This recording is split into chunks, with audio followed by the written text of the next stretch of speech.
warahmatullahi wabarakatuh. Waalaikumsalam warahmatullahi wabarakatuh. Bismillahirrahmanirrahim. Alhamdulillahirabbil alamin wa bihi nasta'inu ala umuri dunya waddin wa ala alihi washabihi ajmain amma ba'd. Yang terhormat Bapak Kepala SD Negeri Sodong, yang terhormat Bapak dan Ibu Guru SD Negeri Sodong, serta CGP Angkatan 9 Bapak Asep Hendrik SPDSD. Pertama-tama marilah kita panjatkan puji dan syukur kehadirat Allah Subhanahu wa taala. Shalawat serta salam semoga dilimpah curahkan kepada junjungan kita Nabi besar Muhammad sallallahu alaihi wasallam.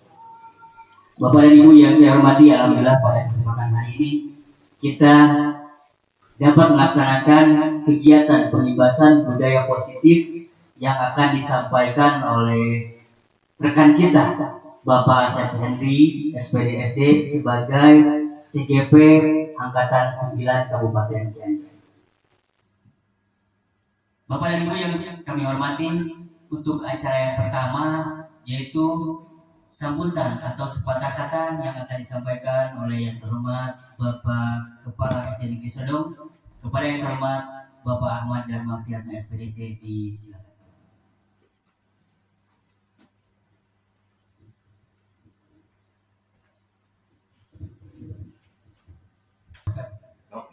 Assalamualaikum warahmatullahi wabarakatuh.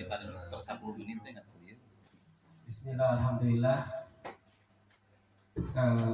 Kita panjatkan puji serta syukur kehadirat Allah Subhanahu wa taala. Hari ini kita dapat berkumpul di ruangan ini untuk bersama-sama mendengarkan materi tentang pengimbasan budaya positif di sekolah. Selamat serta salam semoga terlimpah curah kepada junjungan alam Nabi besar Muhammad sallallahu alaihi wasallam. Bapak Ibu yang saya hormati, pada kesempatan ini saya sebagai kepala sekolah pertama sekali merasa bangga dengan adanya Pak Asep Hendri dalam mengikuti pendidikan calon guru penggerak, di mana kita sendiri kita semua bisa sama-sama merasakan inilah yang seharusnya yang kita lakukan di sekolah. Inilah yang seharusnya kita lakukan, kita laksanakan ketika kita bersama siswa. Berbagai budaya positif yang nanti akan disampaikan. Di sini ada istilahnya diseminasi atau pengimbasan, bisa diartikan penyebaran pengetahuan atau membiasakan berbagai budaya positif. Di antaranya yaitu disiplin positif dan nilai kebajikan. Kemudian teori motivasi, hukuman dan penghargaan. Kemudian yang ketiga kebutuhan dasar manusia dan dunia berkualitas. Nah, nanti lebih jelasnya akan disampaikan oleh Pak Asep. Bapak dan Ibu, nanti setelah selesai ini mungkin ada acara-acara lagi, kegiatan-kegiatan yang kita laksanakan dalam rangka mendukung keberhasilan Pak Asep dalam menempuh pendidikan calon guru penggerak. Kiranya itu saja yang dapat saya sampaikan. Akhirul kalam, assalamualaikum warahmatullahi wabarakatuh.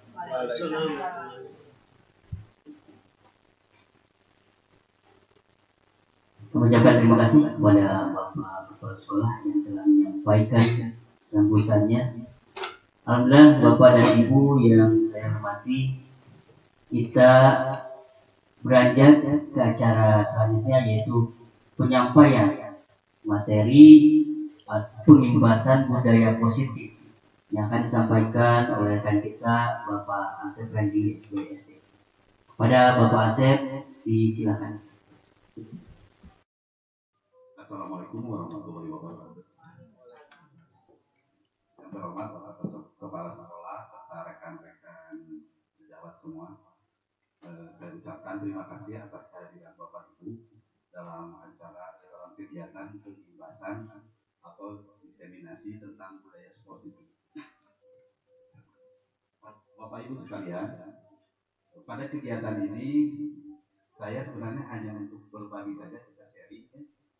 Kita sharing tentang pemahaman budaya positif yang telah saya pelajari di program Guru Penggerak. Nah, salah satu programnya itu di Aksi Nyata itu ada program untuk diseminasi terhadap rekan-rekan sejawat atau yang berada di komunitas sekolah. Baiklah, untuk mempersingkat waktu, saya akan menjelaskan dulu tentang materi-materi apa saja yang akan kita pelajari hari ini. Di budaya positif ini materinya itu ada 6. Yang pertama tentang disiplin positif dan nilai kebajikan universal, teori motivasi, hukuman dan penghargaan. Yang ketiganya tentang keyakinan kelas. Yang keempat kebutuhan dasar manusia. 5-nya posisi kontrol seorang guru. Dan yang keenam penerapan tahapan segitiga restitusi. Mungkin ini yang ke bawahnya yang nomor 6, nomor 5 bagi Bapak Ibu guru mungkin agak kurang sering jarang mendengar ya. Kalau yang ini sudah biasa.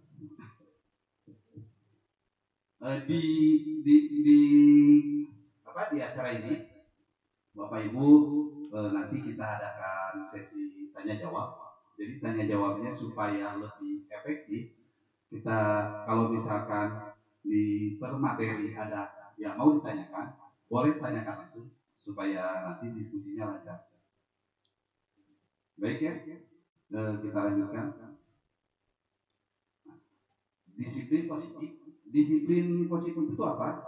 Yaitu menurut si Dianegos dalam bukunya Restorasi 10 Disiplin pada tahun 2001 menyatakan bahwa arti asli dari kata disiplin ini juga berkonotasi dengan disiplin diri dan berdisiplin diri dari murid-murid yang dapat membuat seseorang menggali potensinya menuju kepada sebuah tujuan, sesuatu yang dihargai dan bermakna. Bagaimana cara kita mengontrol diri dan bagaimana menguasai diri untuk memilih tindakan yang mengacu pada nilai-nilai yang kita hargai.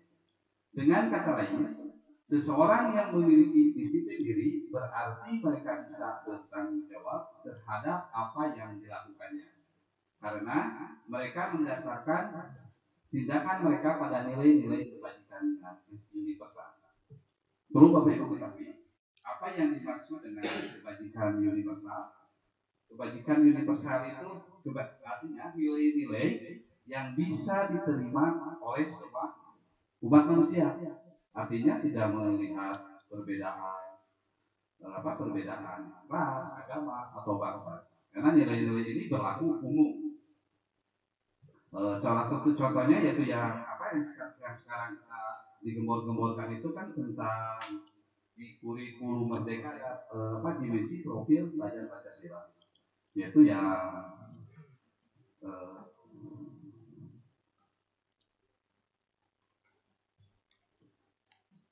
nah ini profil pelajar Pancasila. Yang pertama itu bertakwa kepada Tuhan yang Maha Esa dan berakhlak mulia. Yang kedua kebinekaan global. Yang ketiga bergotong royong. Yang keempat kreatif. Yang kelima bernalar kritis dan yang keenamnya itu adalah mandiri. Nah, ini adalah salah satu bagian dari nilai-nilai kebajikan.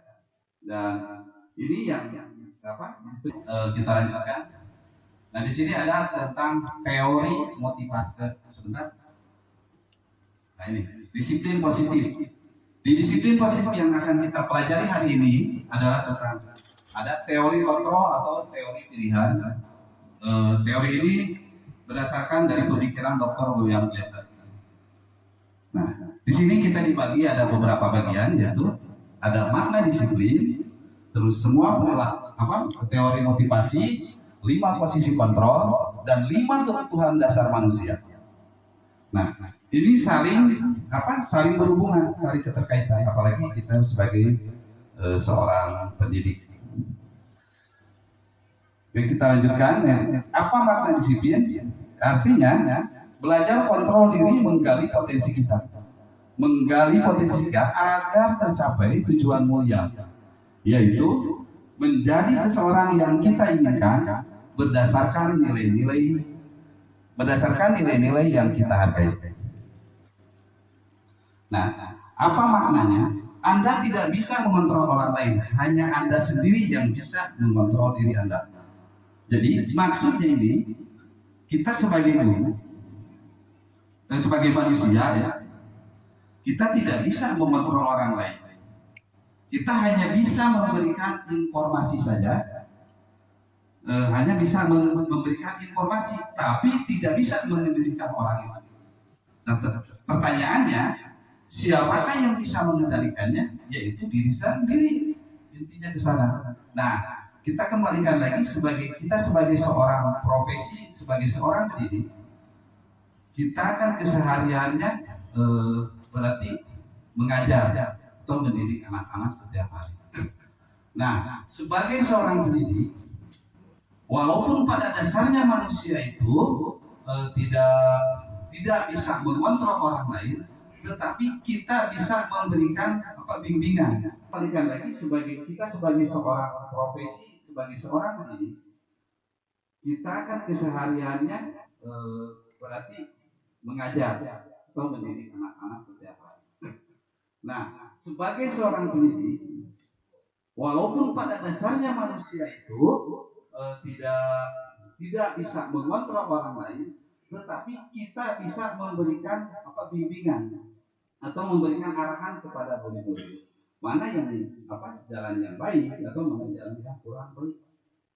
Nah, di sini masuknya dalam teori kontrol. Nah, dengan apa cara memberikan kontrol bimbingan tersebut, yaitu dengan di sini ada beberapa teori, ada motivasi, ada posisi kontrol, ada kebutuhan dasar manusia. Jadi yang diharapkan nantinya Bapak Ibu itu mengetahui tentang perilaku murid, yang intinya nanti si siswa kita mempunyai nilai-nilai kebajikan dan mempunyai karakter yang baik. Karena kan kita sekarang saya ada pertanyaan ini, kadang itu dalam satu refleksi, apakah kita bangga dengan seorang anak yang pintar atau bangga dengan seorang anak yang punya karakter? Kira-kira bagaimana kira ibu bapak? Coba Bu Heni. Berarti punya karakter, ya. Karena kecerdasan itu sebenarnya gampang, ya. Misalkan kalau si anak tidak bisa perkalian atau pembagian rata-rata anak SD kan hitung ya, baca tulis hitung. Nah, coba Bapak Ibu dicoba atau pernah mencoba atau bagaimana dalam waktu 3 bulan si anak pasti bisa.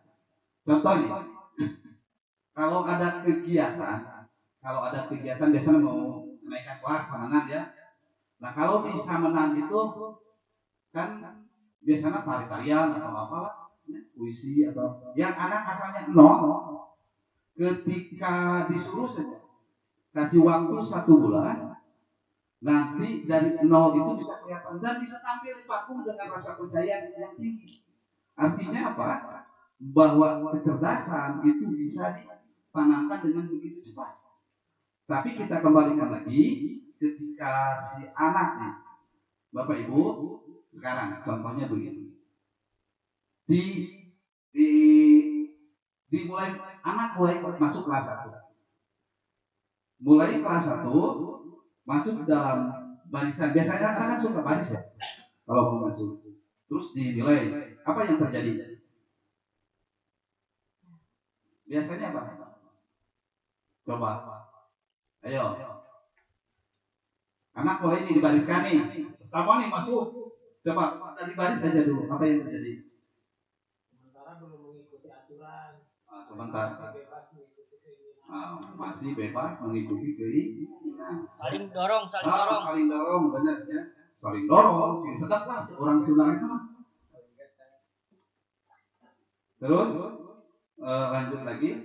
Nah, ketika masuk dia kelas 2 juga masih sama. Lanjutkan lagi. Kita lihat di kelas 2 nih. Masuk kelas 2. Karakter anak itu kalau waris sama, kalau dinilai saling sedang. Masuk kelas 3 sama sampai kelas 6. Artinya apa?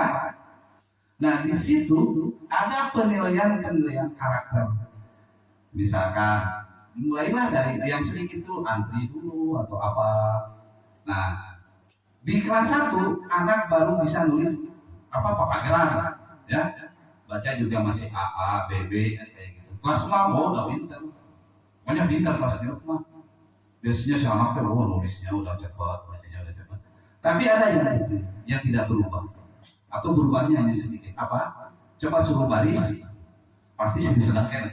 Suruh nilai, pasti masih. Artinya apa? Di pembangunan karakter atau sikap ini yang sangat sulit. Nah, bagaimana supaya mengubah karakter itu, supaya minimalnya lah, ada perubahan yang lebih apa? Ada percepatan. Jadi ada percepatan supaya ke arah yang lebih baik. Yang awalnya di kelas 1 misalkan berbaris, yang kelas 2 udah rapi gitu ya. Kalau menerapkan menilai bahasanya berebut jadi rapi. Ya, seperti itu.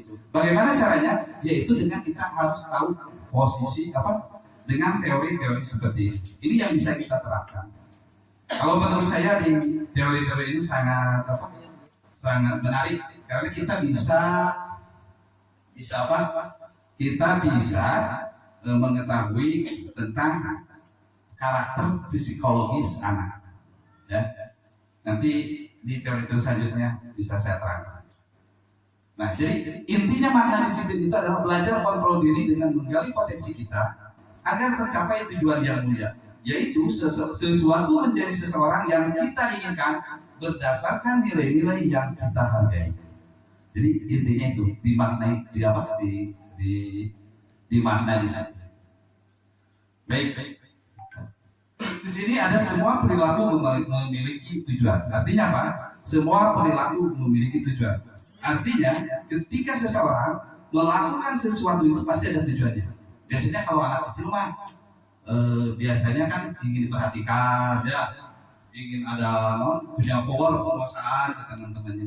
Itu sebenarnya tidak terjadi pada anak kecil. Di anak yang besar juga seperti itu. Karena menurut teorinya seseorang itu, manusia itu di umur 0 sampai 9 tahun itu butuh pembentukan karakter. Itu paling mudah. Nanti saya jelaskan di teori berikutnya. Nah, pada perilaku ini ada tiga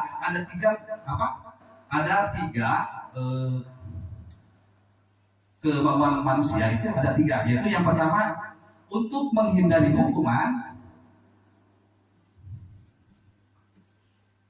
untuk mendapatkan imbalan, dan untuk menghargai diri sendiri. Nah, di sini di teori motivasi itu ada motivasi eksternal dan motivasi internal. Artinya apa? Motivasi eksternal itu adalah motivasi yang terbangun karena ada dorongan dari luar. Kalau internal itu yang timbul dari diri sendirinya. Nah, salah satu contoh dalam teori motivasi itu adalah untuk menghindari hukuman. Menghindari hukumannya seperti apa? Contoh, kalau misalkan ada murid kita mengerjakan PR misalkan. Kan kalau anak-anak biasanya Bapak Ibu sudah pernah punya anak semua. Jadi begini, misalkan si anak kita mengerjakan memberikan tugas PR. Coba Bapak Ibu tanyakan, biasanya ke anaknya, kenapa kamu mengerjakan PR? Pasti jawabannya berbeda-beda. Ada misalkan, Bu, takut dihukum, atau Bu, takut tidak diberi nilai. Nah itu artinya dari apa nih? Kira-kira motivasinya dari mana? Dari luar, karena dia ada rasa takut. Atau Bu, saya mau dikasih bintang, atau Bu, saya mau dapat nilai 10. Dan biasanya itu motivasinya takut apa? Atau takut atau apa? Misalnya, saya mau nilai, hah? Berarti baik ya. Nah, nanti di teori selanjutnya ada perbedaan antara hukuman apa dihukum karena penghargaan. Tapi nanti yang apa dengan satu masalah yang sama, si anak itu akan menghasilkan jawaban yang berbeda. Dari mana jawabannya? Kan si anak mah jujur. Beda ya dengan kita-kitanya orang dewasa. Anak mah jujur. Biasanya kalau menjawabnya, Bu, saya takut dihukum, yakin dia melakukan karena ada dorongan dari eksternal, yaitu takut guru dari hukum. Ya, atau Bu, saya mau dapat kasih bintang, misalnya TKPK begitu. Bu, saya mau dapat bintangnya 4. Itu kan bukan hukuman, tapi penghargaan. Penghargaan, dan dia mengharapkan penghargaan. Nah, penghargaan ini juga kan karena kita berpikirnya, saya sebelum mengetahui teori ini bahwa penghargaan itu baik. Ternyata setelah dipelajari di teori ini bahwa penghargaan juga kurang baik kalau diberikan secara terus menerus. Karena si anak akan malah di penghargaan itu akan akan berakibat kepada aspek psikologis. Jadi artinya bagaimana? Aspek psikologis itu yaitu kalau di penghargaan itu ketika kita berikan terus, walaupun pada dasarnya manusia itu tidak bisa mengontrol orang lain, tetapi kita bisa memberikan bimbingan atau memberikan arahan kepada murid-murid mana yang jalan yang baik atau mana jalan yang kurang baik. Nah, di sini maksudnya dalam di teori kontrol. Nah, dengan apa cara memberikan kontrol ke bimbingan tersebut, yaitu dengan di sini ada beberapa teori, ada motivasi, ada posisi kontrol, ada kebutuhan dasar manusia. Jadi yang diharapkan nantinya Bapak Ibu itu mengetahui tentang perilaku murid, yang intinya nanti si siswa kita mempunyai nilai-nilai kebajikan dan mempunyai karakter yang baik. Karena kan kita sekarang saya ada pertanyaan begini, kadang itu dalam satu refleksi, apakah kita bangga dengan seorang anak yang pintar atau bangga dengan seorang anak yang punya karakter? Kira-kira bagaimana pilihan ibu? Pilihan ibu bapak? Coba Bu Heni. Karakter. Berarti punya karakter, ya. Karena kecerdasan itu sebenarnya gampang, ya.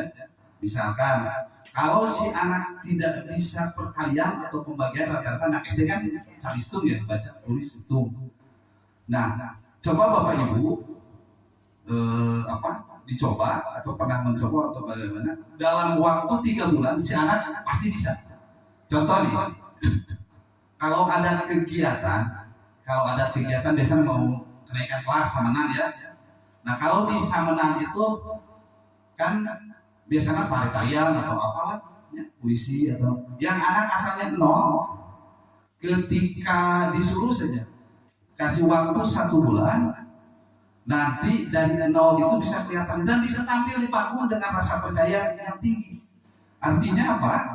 Bahwa kecerdasan itu bisa ditanamkan dengan begitu cepat. Tapi kita kembalikan lagi ketika si anak nih, Bapak Ibu, sekarang contohnya begini. Anak mulai masuk kelas 1. Mulai kelas 1 masuk dalam barisan. Biasanya anak kan suka baris ya kalau mau masuk. Terus dinilai. Apa yang terjadi? Biasanya apa? Coba. Ayo. Anak kalau ini dibariskan nih. Pertama nih masuk. Coba tadi baris saja dulu. Apa yang terjadi? Sementara belum mengikuti aturan. Sementara masih bebas mengikuti keinginan. Saling dorong, benar ya, saling dorong. kebajikan universal yang nanti diharapkan kita punya punya anak didik ya punya berkarakter Pancasila yang telah tadi saya sampaikan, yaitu yang ada 6 ini tentang beriman, bertakwa kepada Tuhan Yang Maha Esa, berkebinekaan global, bergotong royong, kreatif, bernalar kritis dan mandiri. Nah ini ada di dimensi Pancasila, ini ada di kurikulum DK. Karena kita masih menggunakan kurikulum 13, apakah ini berlaku? Coba. Berlaku tidak nilai-nilai ini? Berlaku. Kenapa berlaku? Karena nilai-nilai ini adalah nilai kebajikan yang diterima secara universal. Tanpa adanya kurikulum ini, masyarakat nggak ada kurikulumnya, tapi nilai-nilai ini kan berlaku oleh kita. Pengen jadi orang kan menyadari diri sendiri. Kita maunya kan orang yang beriman, berakhlak, ya, berketuhanan. Nah ini salah satunya, ini kita juga harus jadi orang yang mandiri. Jadi sebenarnya pada intinya terlepas dari di sekolah kita menerapkan kurikulum merdeka dan tidak, penerapan ini tetap dilaksanakan. Dengan apa? Biasanya dengan kebiasaan-kebiasaan atau kebiasaan. Baik, selanjutnya ini tadi teori motivasi perilaku manusia. Tadi sudah ya. Nah, kesimpulannya di makna disiplin ini adalah tentang, jadi murid yang memiliki disiplin positif akan memiliki motivasi internal yang tinggi dalam menguasai diri untuk melakukan tindakan-tindakan yang sesuai dengan nilai-nilai kebajikan universal. Sebagai pendidik, tugasnya adalah membimbing siswa untuk memiliki disiplin yang berasal dari dirinya sendiri. Siswa dapat melakukan disiplin positif tidak terlepas dari motivasi yang ingin dicapai oleh siswa itu sendiri. Jadi kesimpulannya, nah kita sebagai seorang pendidik itu adalah membimbing siswa untuk memiliki disiplin yang berasal dari internal, ya. Jadi berasalnya dari internal, bukan dari eksternal. Jadi jangan sampai nanti ada murid yang harapannya seperti itu. Jangan sampai ketika nanti ada murid yang mempunyai dia itu bersikap baiknya karena ada takut dihukum. Nah, jadi diharapkannya nanti ada timbul dari dirinya sendiri. Baik, jadi kesimpulannya seperti itu. Nah, di sini biar siswa dalam melakukan disiplin positif tidak terlepas dari motivasi yang ingin dicapai oleh siswa itu sendiri. Jadi kan ada siswa yang biasanya udah rajin. Wah, kata Bapak Ibu, saya rajin karena ingin menjadi pintar. Kan tidak ada yang maksa, tapi timbul dari dirinya sendiri. Dan biasanya yang timbul dari diri sendiri itu biasanya sok unggul. Ya, biasanya unggul dalam hal pengetahuannya. Karena dia timbulnya dari diri. Ya seperti contoh lah, Bapak Ibu mungkin sekarang kan anak kelas 1, kelas 2 juga sudah biasa main Roblox, main FF gitu ya. Coba diajarkan tidak sama gurunya atau orang tuanya? Saya rasa tidak. Tapi kenapa mereka pintar? Nah, pertanyaannya kan kenapa dia pintar? Sedangkan diajarkan hitung di sekolah 2 kali 4 saja bingung. Dan ketika masuk ke permainan game, dia kan punya akun, punya password, mampus si anak itu. Di sekolah tulisnya tidak bisa. Kenapa dia bisa jalan? Karena ada motivasi. Motivasi dari siapa? Dia timbul dari dirinya sendiri. Nah, kita sebagai guru harus mampu, artinya memberikan bimbingan, menuntun si anak supaya minimalnya begini. Dalam hal untuk perbaikan pengetahuannya dan keterampilannya, memang kita bimbing ke arah yang lebih bagus. Jadi itu, ya. Nah, itu dari makna kesimpulan dari makna disiplin. Materi yang kedua yaitu tentang hukuman dan penghargaan. Di sini ada satu kasus, contoh kasus ini. IPA kurang menguasai pelajaran matematika. Sehingga pada saat pelajaran tersebut berlangsung, dia lebih banyak berdiam diri atau menggambar di buku pelajaran. Pada saat guru matematikanya Pak Seno menanyakan pertanyaan IPA menjadi gugur dan tak sengaja menjatuhkan tasnya dari kursi, serta tiba-tiba menjadi gagap pada saat menjawab. Seluruh kelas pun tertawa melihat perilaku IPA yang berbicara tergagap dan terkejut tersebut. Pak Seno pada saat itu membiarkan teman-teman IPA menertawakan IPA yang tergagap dan malu luar biasa, dan malahan minta IPA untuk maju ke depan dan berdiri di depan kelas. Sambil menunjuk hidungnya karena tidak bisa menjawab pertanyaan Pak Seno, kelas menjadi gaduh dan anak-anak pun tertawa melihat IPA di depan kelas memegang ujung hidungnya. Ini adalah salah satu contoh kasusnya. Nah, di sini ada kalimat Pak Seno pada saat itu membiarkan teman-teman IPA menertawakan yang tergagap dan malu luar biasa.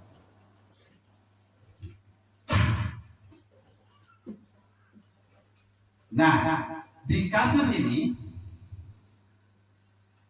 Pak Seno, kalau menurut Bapak Ibu ya, Pak Seno itu sebagai gurunya, apakah perilaku Pak Seno itu sudah mencerminkan seorang guru? Belum. Pertanyaannya, kenapa? Karena ada kata membiarkan. Nah, Karena anak membiarkan atau menertawakan. Terus apa lagi? Kurang bijak. Ya betul. Terus apa lagi, Bu? Ada tambahan? Di sini ada kalimat ini. Malahan minta IPA untuk maju ke depan dan berdiri di depan kelas. Itu memberikan apa? Hukuman. Ya.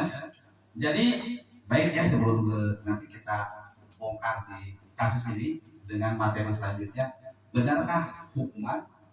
Karena harus ingat, di hukuman itu ada 5. Kita posisi kontrol. Guru itu punya 5 posisi.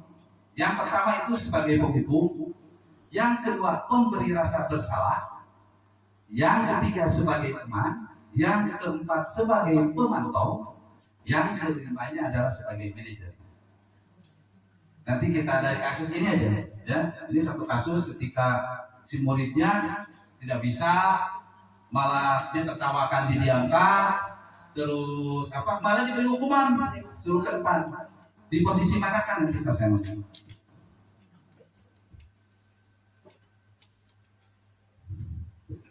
Nah, sini ada pertanyaannya, apakah Anda setuju dengan tindakan Pak Seno terhadap IPA? Tidak. Pertanyaannya mengapa? Pertama tadi Pak Seno Membiarkan. pembiaran. Kemudian yang kedua Pak Seno memberikan hukuman yang tidak semestinya diberikan kepada IPA. Selanjutnya apa lagi? Ada yang mau nambahkan? Baik. Pertanyaan kita lanjut lagi ke pertanyaan keduanya.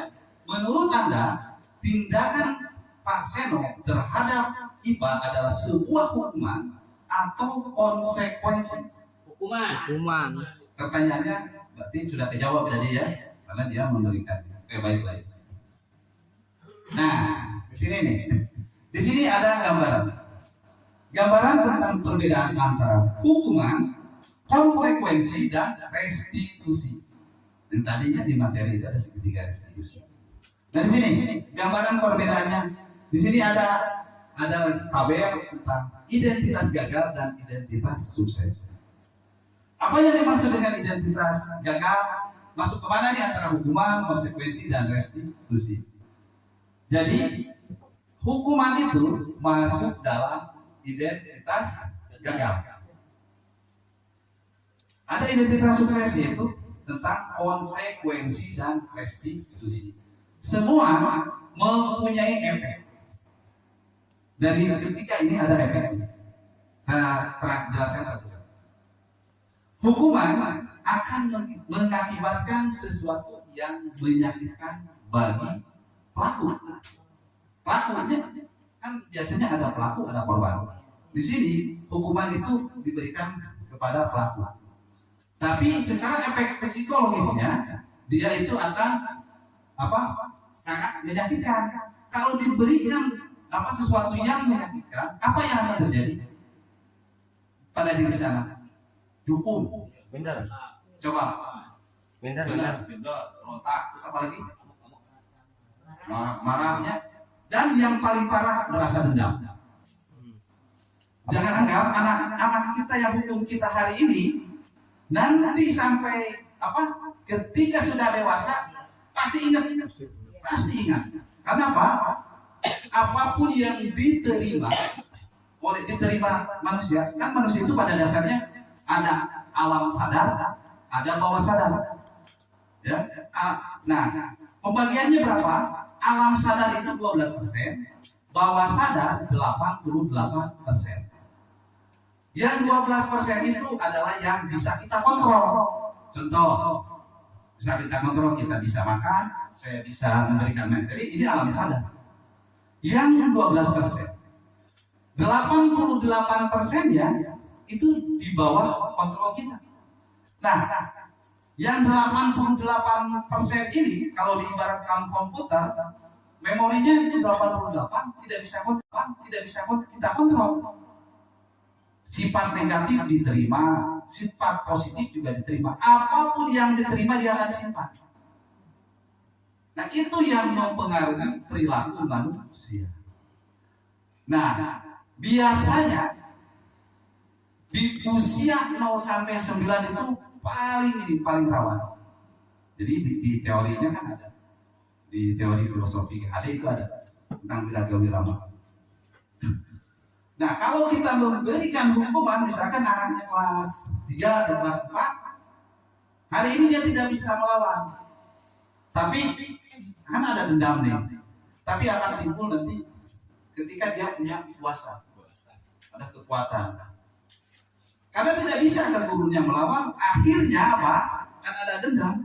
Dia akan melakukan terhadap kepada orang lain. Akan tetap aneh. Kan ada ya, anak teh ini nuduki gelut. Namun coba kalau mau ditelusuri, biasanya nuduki gelut anu galak, biasanya kalau kita telusuri kecilnya kukolotnya minang juga. Karena itu yang diterima. Nah, itu di bawah di bawah kendali bawah sadar yang 88%. Dan secara umum manusia itu hanya 12%. Jadi kalau kita bisa mengendalikan otak kita 20%, menggunakan, insya Allah jadi bintang. Jadi karena diibaratkannya begini, kalau bapak ibu misalkan pernah diberi anjing, jadi tembok 2 meter nih, tapi tanpa ayah, tanpa ada apa-apa, suruh loncat, nyampe mau, nyampe Najol. Wah. Sampai saya yakin. Karena saya naon. Coba yang galak di tukang. Masuk. Nyampe. Karena ada rasa takut. Itu siapa yang melakukan? Diri sendiri. Bawah sadar. Sadar. Kalau bahasa keren nama, ya kalau bahasa keren bisa adrenalin. Ya, pada itu bawah sadar kita. Contoh banyak contoh ketika ada meriang, ya, gak ada apa-apa nih, dia tiba-tiba mendengarkan orang tua kita sakit, meriang sakit, pasti langsung bisa jalan. Kenapa? Itu bawah sadar, adrenalin. Ini sangat berhubungan dengan ini. Lanjut ya. Nah, ini ada konsekuensi. Apa konsekuensi? Konsekuensi itu masuk dalam identitas sukses.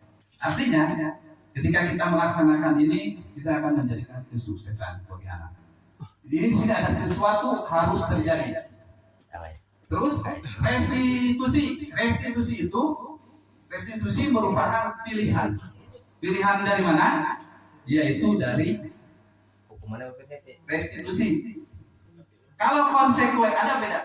Ada hukuman, ada ada konsekuensi. Kalau konsekuensi itu restitusi itu biasanya diberikan oleh guru sesuai dengan biasanya begini. Contoh, Kalau Anda tidak mengerjakan PR, maka hukumannya misalkan bisa apa ya? Diberi tugas 2 kali misalkan, atau tulis 2 kali nulis bisa. Nah, itu konsekuensi. Jadi ketika si anak tidak mengerjakan, misalkan tuh ibu teh, kamu kan tidak mengerjakan PR, coba tulis lagi. Nah, itu konsekuensi. Tapi ini anaknya sudah tahu hukumannya seperti apa. Karena tidak tahu, kalau tidak mengerjakan teh pasti disuruh ini kan gitu.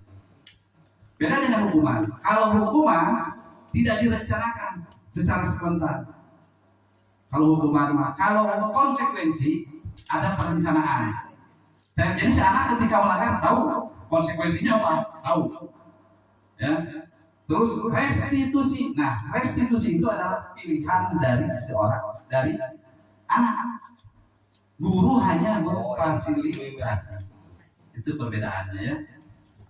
Nah, apa yang mengakibatkan di hukuman ke anak? Ketika kita menggunakan hukuman, si anak tidak nyaman.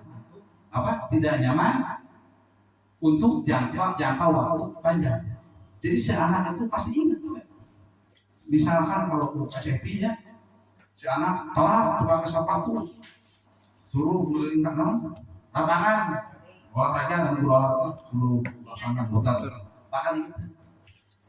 Jadi merasa di memorinya itu tersimpan, ada rasa tidak nyaman.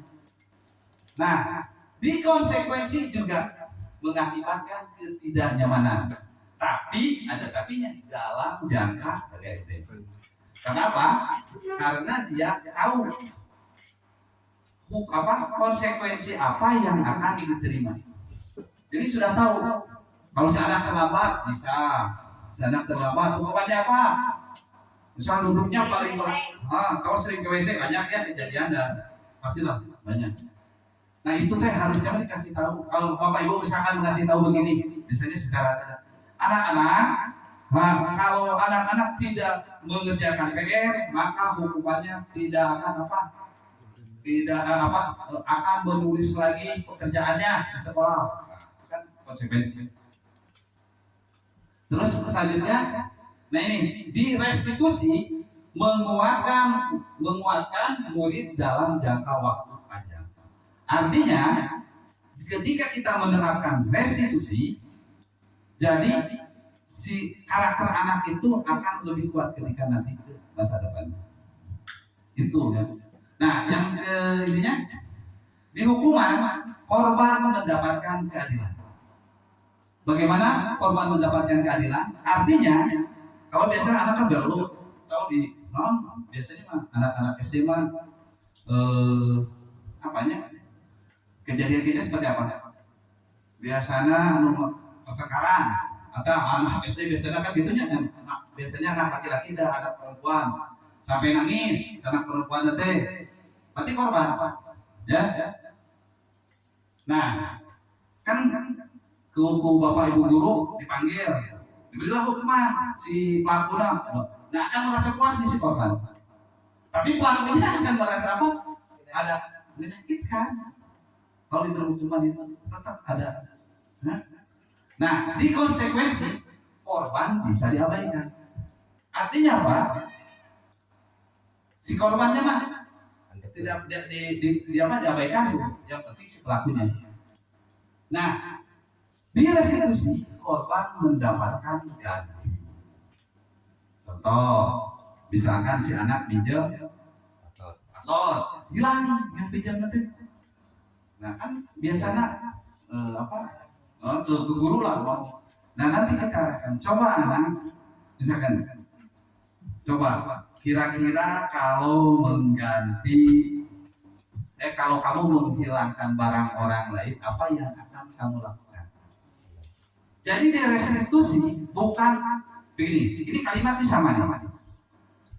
Karena kamu telah menghilangkan pensil, maka kamu harus ganti lagi pensil.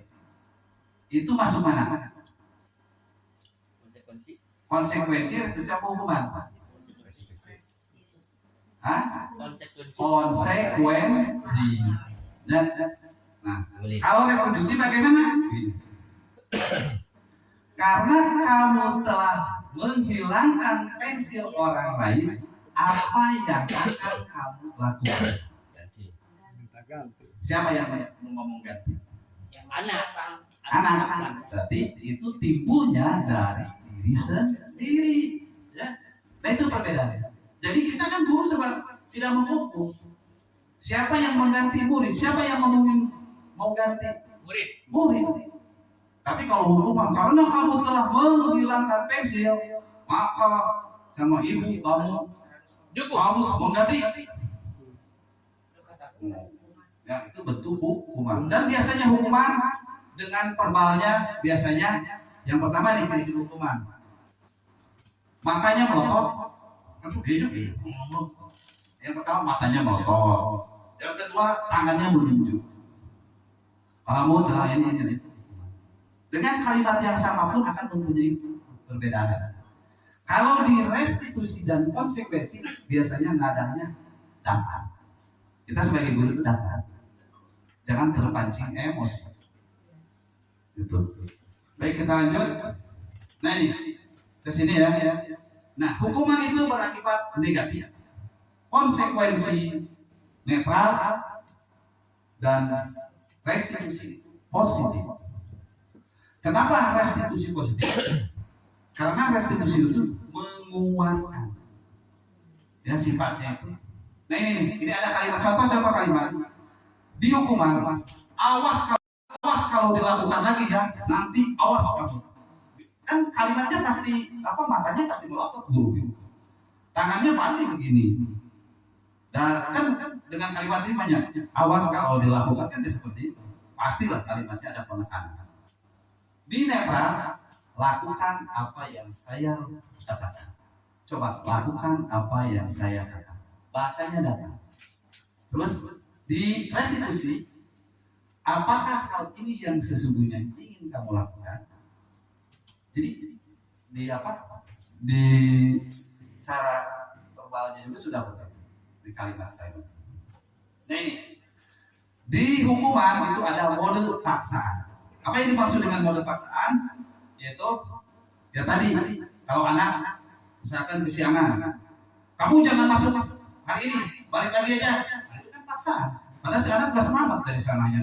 Tanpa kita ketahui penyebabnya.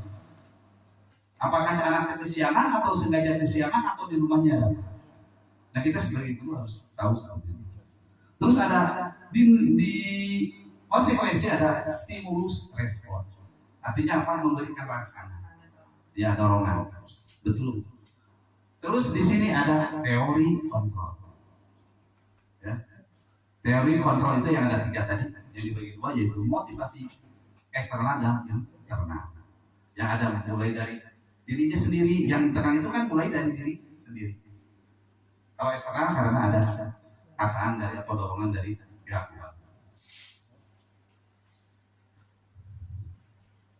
Terus selanjutnya yaitu, nah di sini mendorong menyalahkan diri. Di hukuman itu si anak akan mendorong menyalahkan diri. Jadi kalau di hukuman pasti nyalahin selama kenapa saya bisa terlambat? Akhirnya saya jadi orang Pak Cepi disuruh ngeliling lapang. Akhirnya menyalahkan diri sendiri. Terus ada mendorong kepatuhan. Di konsekuensi mendorong kepatuhan. Artinya karena kita jelaskan dulu, jadi si anak akan tahu. Terus mendorong yang terakhir restitusi adalah mendorong disiplin positif. Ya. Baik itu untuk materi gambaran perbedaan antara hukuman, konsekuensi, dan restitusi. Beriklah. Saya kedeng di. Jadi break dulu sebentar.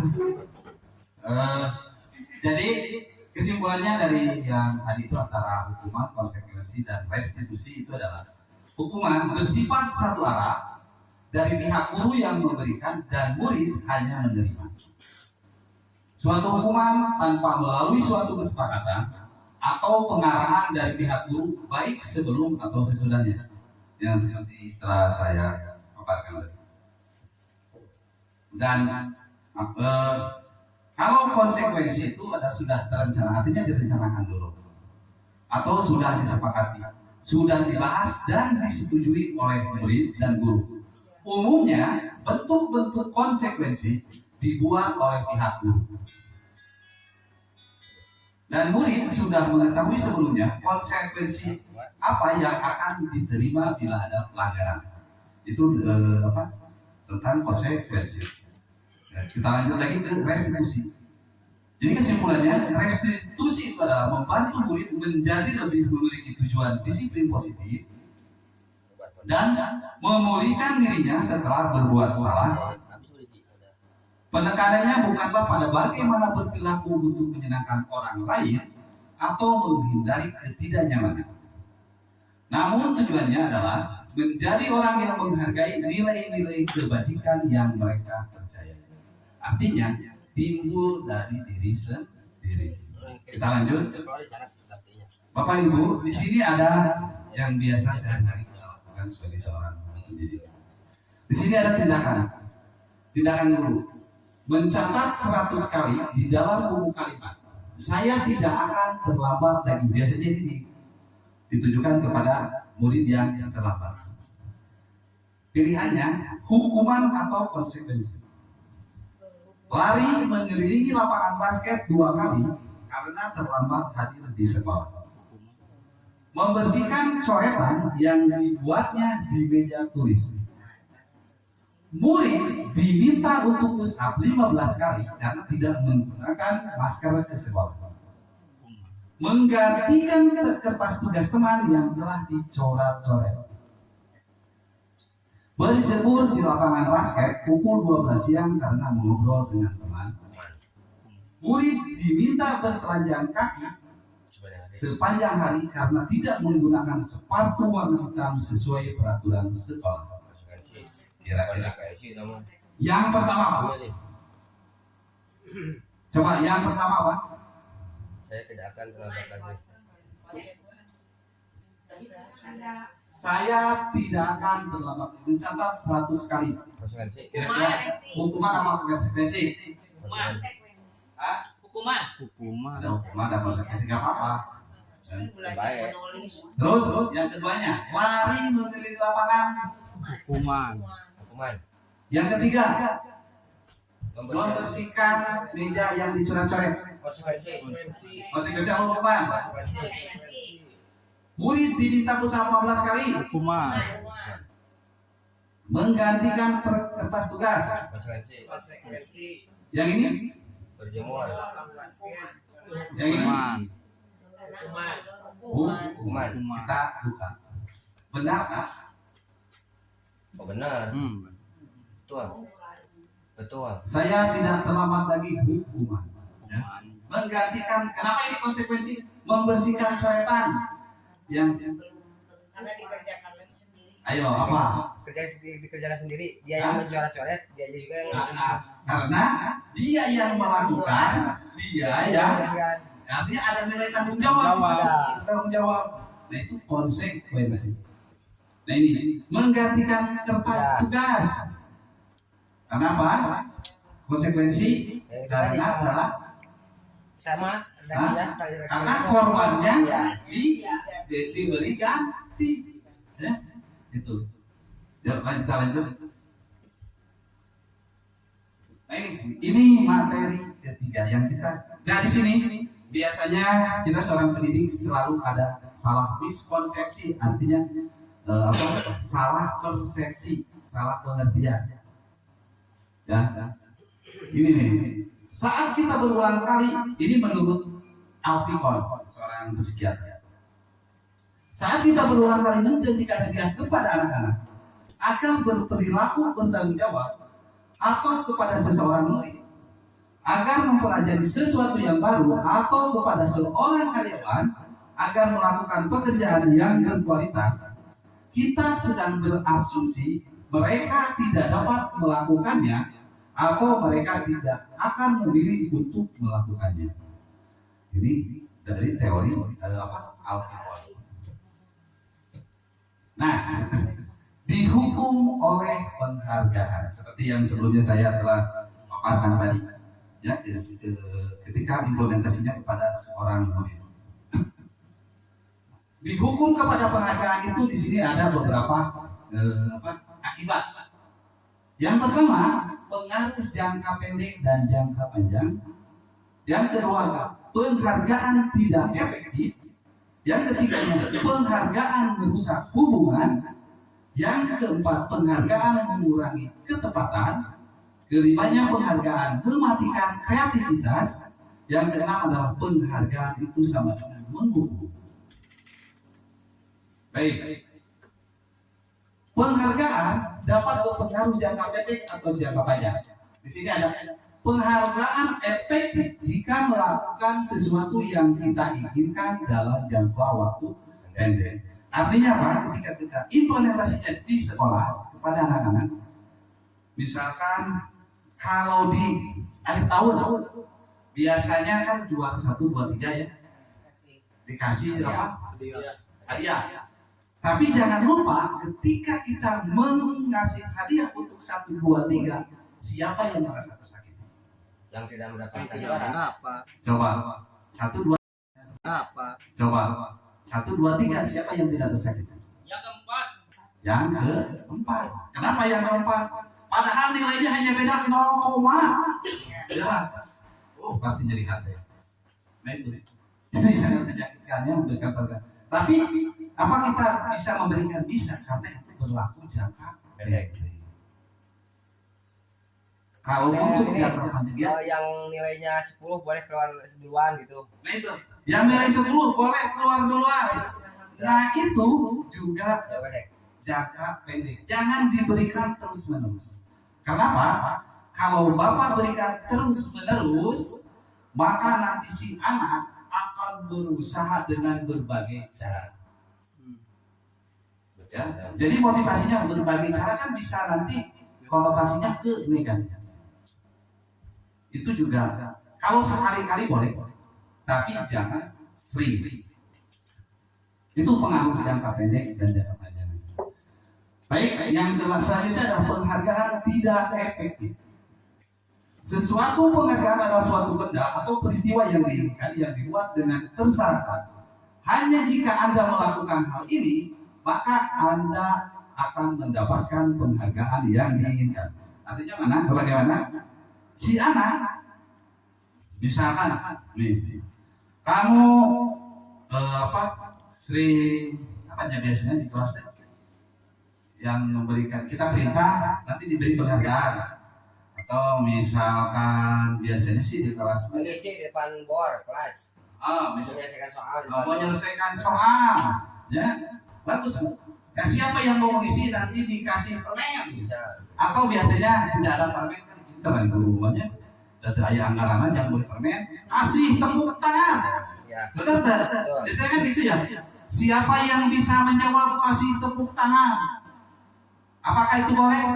Boleh, tapi jangan sering. Karena apa? Nanti akan timbul kesombongan bagi si anak. Ya betul. Efektif. Ya. Jadi tidak efektif juga penghargaan itu. Nah, akibatnya karena tidak efektif, maka penghargaan itu menjadi apa? Hukuman. Disombong ya. Jadi sombong karena kan di sini ada psikologis anak. Terus penghargaan merusak hubungan. Ketika seseorang diberi penghargaan atau dipuji di depan orang banyak, maka yang lain akan merasa iri dan sebagian dari mereka akan tidak menyukai orang yang diberikan penghargaan tersebut. Kita kembalikan lagi ke implementasi di dalam kelas. Biasanya begini. Biasanya kan kerja kelompok nih.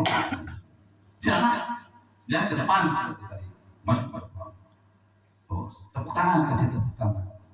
Nah nanti pasti nih di dalam bencian. Kepada siapa bencinya? Kepada anak tersebut. Ya, itu adalah salah satu. Terus penghargaan mengurangi ketepatan. Nah di sini ada riset satu dalam sebuah percobaan. Sekelompok anak laki-laki berusia sekitar 9 tahun diminta untuk melihat gambar-gambar wajah yang ditampilkan di layar. Dan mereka harus memberitahukan jika wajah-wajah tersebut sama atau berbeda. Gambar tersebut hampir sama, beberapa dari mereka diberi penghargaan dalam bentuk uang pada saat memberikan jawaban benar, sementara sebagian yang lain tidak. Hasilnya, anak-anak yang dibayar membuat yang dibayar membuat lebih banyak kesalahan. Artinya apa? Di sini dengan nilai ini ya, diberikan penghargaan akan membuat lebih kesalahan. Karena apa? Motivasinya bukan ke pekerjaannya, tapi lebih ke hadiahnya. Yang selanjutnya adalah penghargaan mematikan kreativitas. Maksudnya apa? Murid-murid diminta berpikir mengenai hadiah atau penghargaan yang bisa mereka dapatkan bila berhasil menulis sebuah puisi. Kreativitas kelompok murid-murid ini menjadi berkurang dibandingkan yang tidak diberitahukan tentang hadiah yang bisa mereka terima. Artinya apa?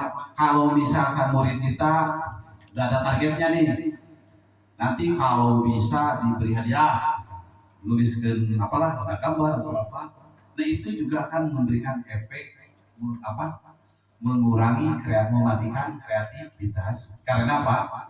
Jadi mindset si anak itu bukan ke pekerjaannya, tapi lebih ke hadiahnya. Ya, jadi penghargaan itu sebenarnya kita niatnya baik ya, supaya merangsang si anak supaya lebih giat. Tetapi efeknya akan mematikan kreativitas. Karena mengganggu konsentrasi anak. Anak akan lebih ke hadiah, bukan ke pekerjaan. Selanjutnya penghargaan menghukum. Ini yang sering miskonsepsi. Penghargaan menghukum mereka yang tidak mendapat penghargaan, misalnya dalam sistem ranking, mereka yang mendapat ranking kedua akan merasa paling dihukum. Contoh tadi, ya. Kalau misalkan ranking 1, 2, 3, ranking 1 alhamdulillah, pas ranking 2 merasa bersalah. Saya dari HP, padahal si itu belajar lagi jarang, bakal merasakan bersalah, menyalahkan orang lain, menyalahkan diri sendiri. Itu ya. Jadi banyak miskonsepsi tentang penghargaan. Karena penghargaan itu akan membuat mengakibatkan juga sebagai hukuman. Nah sini, ini ada keyakinan kelas. Teori selanjutnya adalah keyakinan kelas.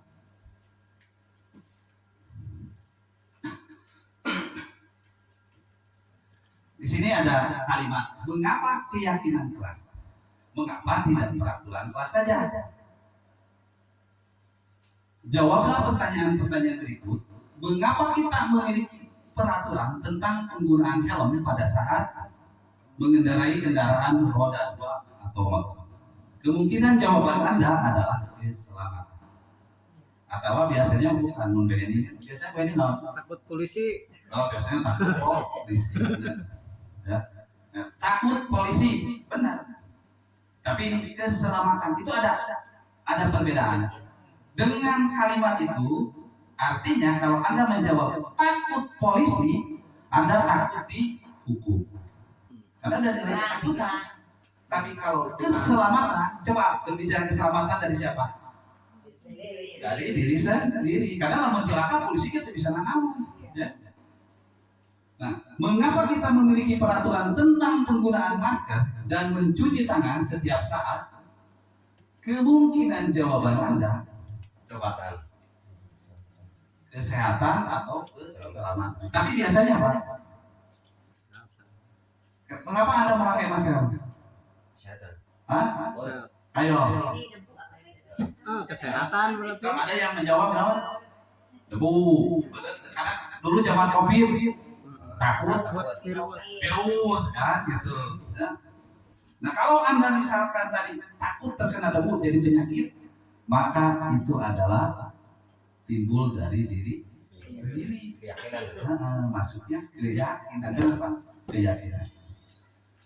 Nilai-nilai keselamatan atau kesehatan inilah yang kita sebut suatu keyakinan, yaitu nilai kebajikan universal yang disepakati secara tersirat dan tersurat, terlepas dari latar belakang suku, negara, bahasa maupun agama.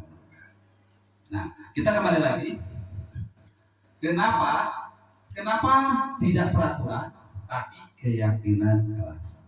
Jadi kan biasanya kita mah sehari-hari, saya juga sama, ya, buat peraturan kelas. Ada kalimatnya begini nih. Coba, biasanya kan begini.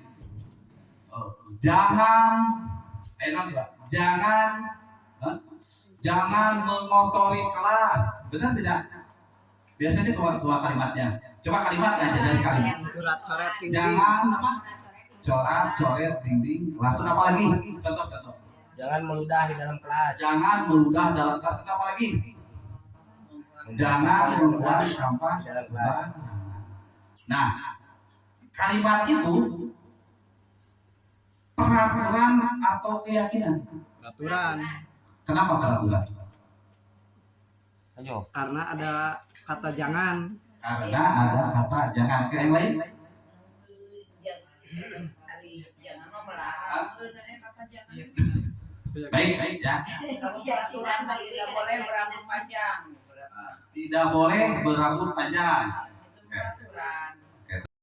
Oke, terus apa lagi? Ayo, coba keyakinan apa keyakinan? Coba. Baik, ya kita lanjutkan. Nah, apa perbedaannya? Dari kalimatnya saja sudah berbeda. Ya. Kalau keyakinan kalimat positif, peraturan kalimat negatif. Contoh, jangan membuang sampah sembarangan.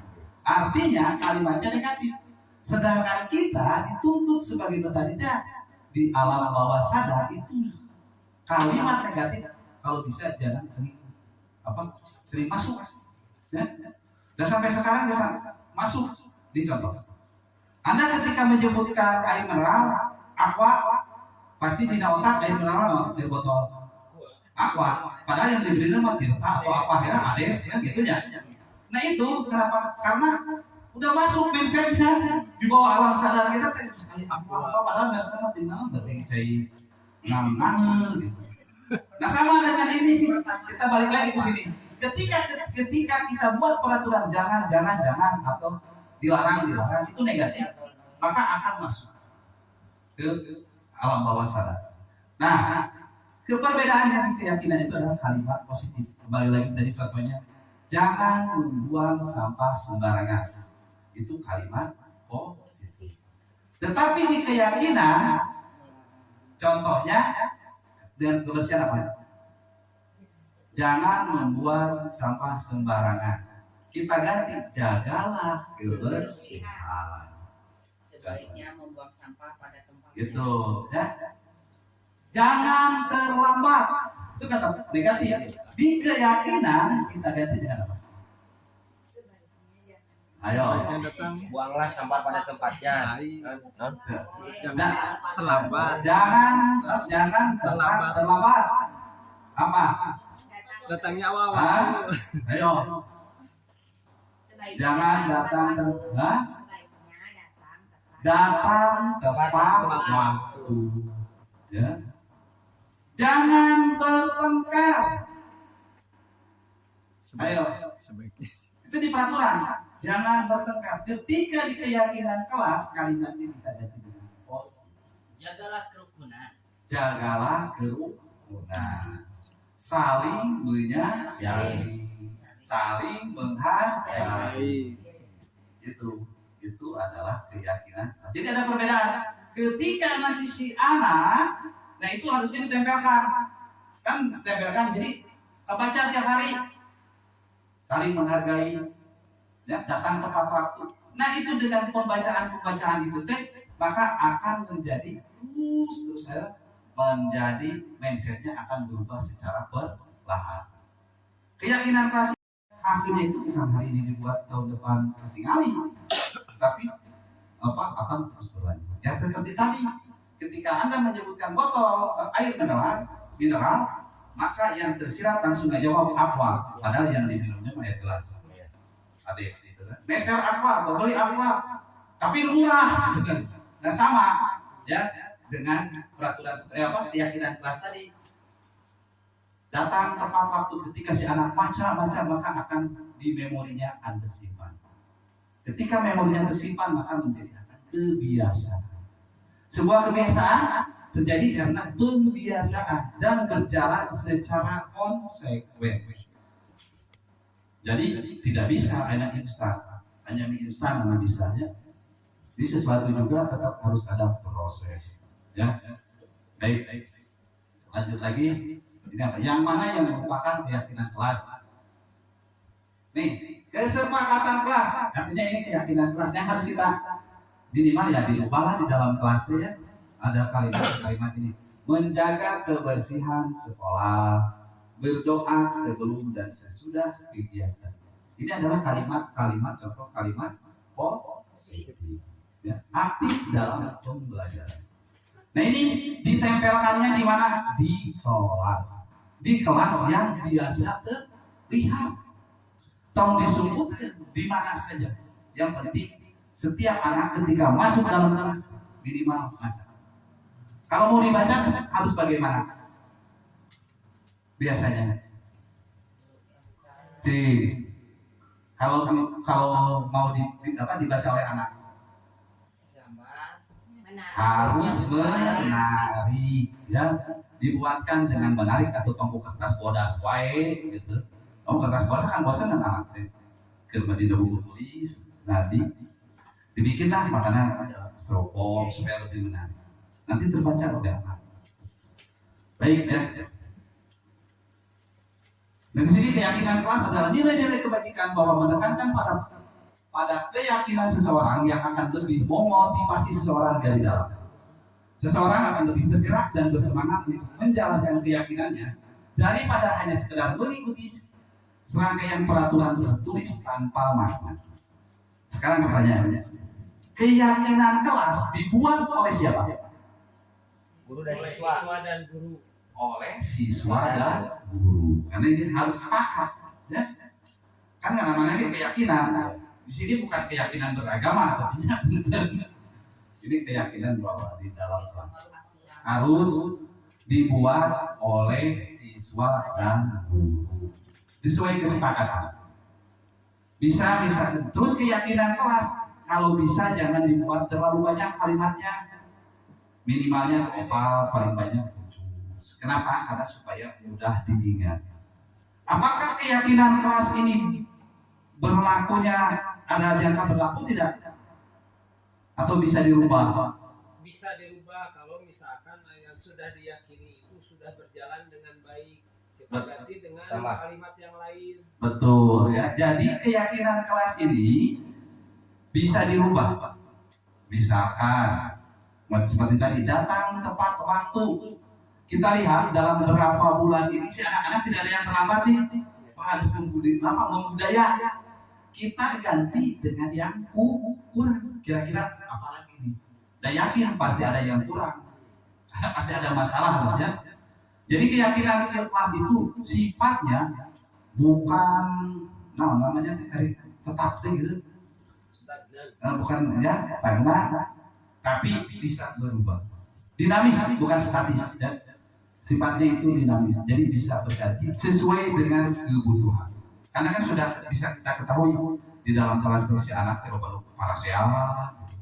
Nah berarti kita tekankan di poin yang mana dulu. Sesuai dengan kebutuhan. Nah di sini tadi seperti tadi ini sudah. Nah ini nih. Tolong Bapak Ibu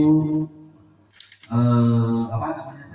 Ini keyakinan kelasnya kira-kira apa? Selalu kembalikan buku ke tempatnya.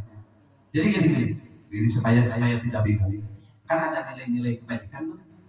Ada tanggung jawab, mandiri, dan bersifatnya umum. Kira-kira nih, selalu kembalikan buku ke tempatnya. Keyakinan kelasnya apa poinnya? Nilai kebajikannya. Dilarang mengganggu orang lain. Hadir di sekolah 15 menit. Dilarang melakukan kekerasan, dilarang menggunakan narkoba, berganti atau menunggu giliran, gunakan masker dan jangan berlari di kelas atau di koridor. Ini masuk poin mana nih yang pertama? Nilainya.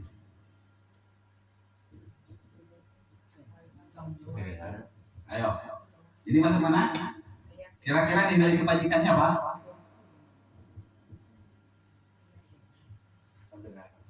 kembalikan di tempatnya. Itu disiplin. Terus apalagi? Ini bisa beberapa nilai kebajikan dari satu ini. Pembiasaan. Dilarang hukuman kan. Pembiasaan selalu. Mandiri bisa. Dilarang mengganggu orang lain. Coba masuk apa? Dilarang mengganggu orang lain. Keyakinan kelasnya, karakternya. Hadir di sekolah 15 menit sebelum pembelajaran dimulai. Hah? Peraturan. Apalagi coba. Baik ya. Coba lihat. Kembalikan buku ke tempatnya. Jawab. Tanggung jawab. Ya.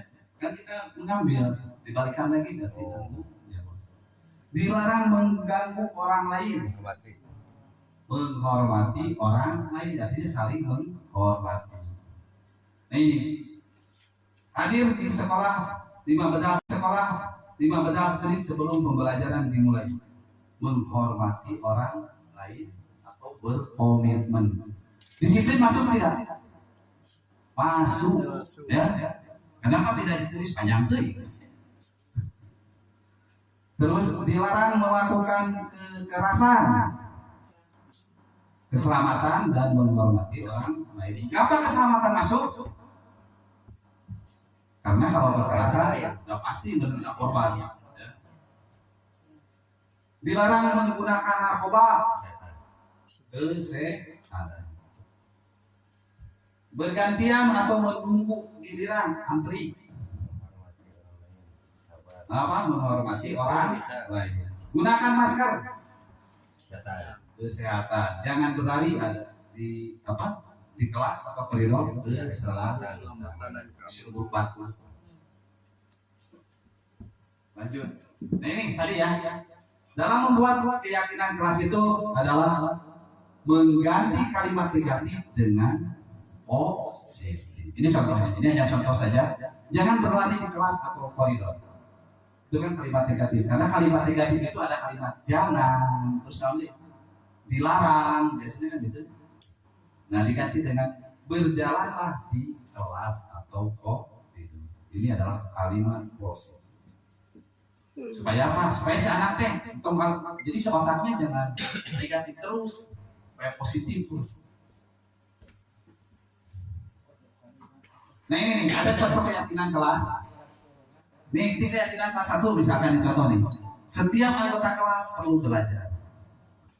Setiap anggota kelas perlu senang. Kalau perlu senang kan negatifnya apa? Jago sih itu. Hah? Setiap anggota kelas perlu merasa aman. Artinya jangan mengganggu orang lain, gitu kan? Kalau negatifnya. Nah itu sesalamannya. Ini salah satu contoh, nanti ada contoh. Nah ini adalah salah satu penghitungan contoh pembuatan keyakinan kelas. Silakan Bapak Ibu perhatikan. Bapak guru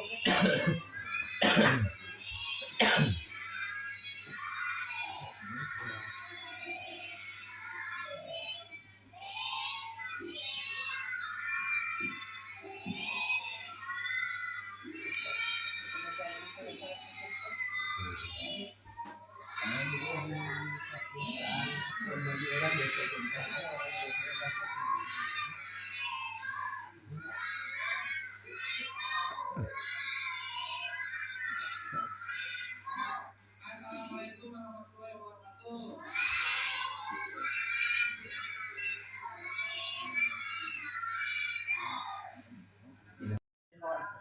wabarakatuh.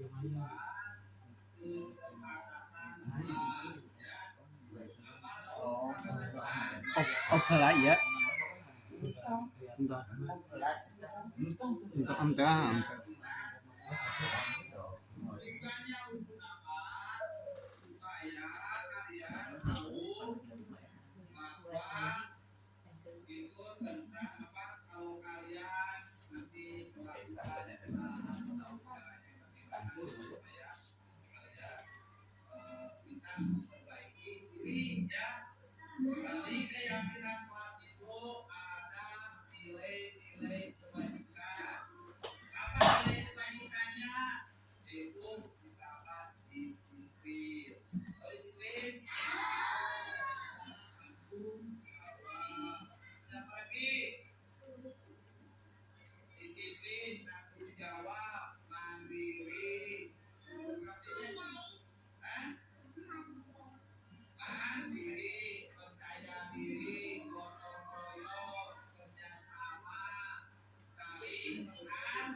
dunia.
Tadi adalah salah satu contoh perbuatan keyakinan kelas.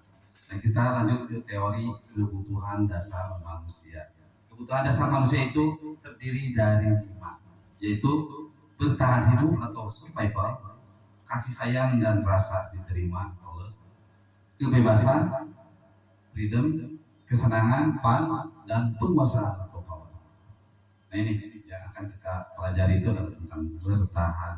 Jadi intinya begini Bapak Ibu sekalian, dari lima kebutuhan dasar manusia itu, yang paling utama itu adalah tentang yang mana dulu yang utama? Bertahan hidup, benar. Bertahan hidup, ya. Baru yang lainnya. Karena kalau satu kebutuhan ini tidak terpenuhi, maka yang lain tidak akan terpenuhi. Jadi yang survival.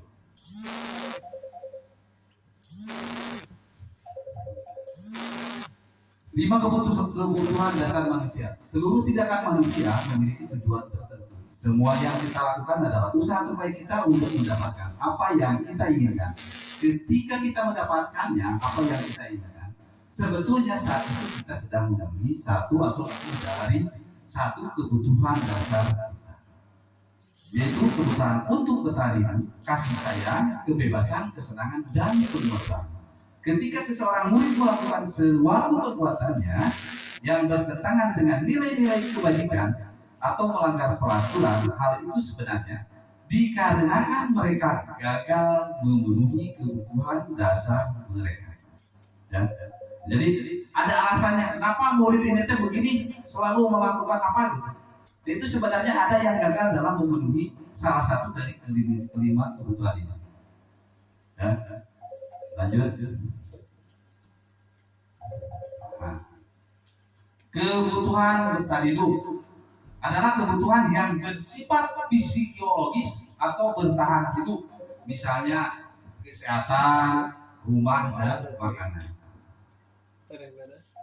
Terus yang kasih sayang itu kebutuhannya apa? Yaitu disayangi dan diterima, meliputi kebutuhan akan hubungan dan koneksi sosial.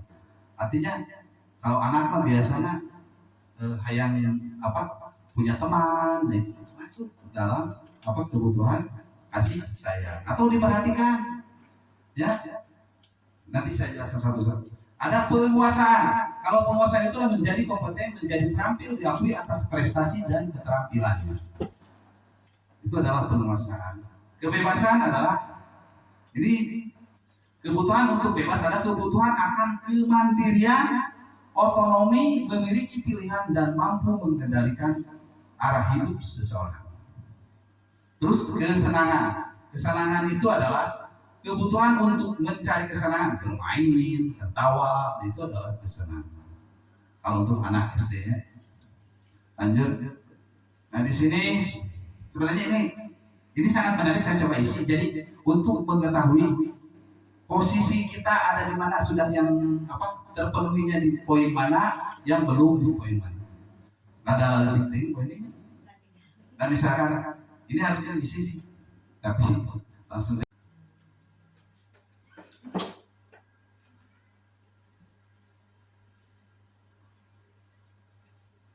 Nah inilah kebutuhan bertahan. Ini contoh kasusnya begini. Bisa. Kan seringnya dari kita mah di budak SD mah tiap hari ada kasus terus. Benar, Garut, benar. Atau anak teh biasanya apa ya? Coret gitu. Cing kira-kira kalau misalkan anak melakukan apa ya? Anak ini melakukan coret kebutuhan dasar mana ya? Yang belum terpenuhi. Coret. Hah? Kenapa kasih sayang? Coba.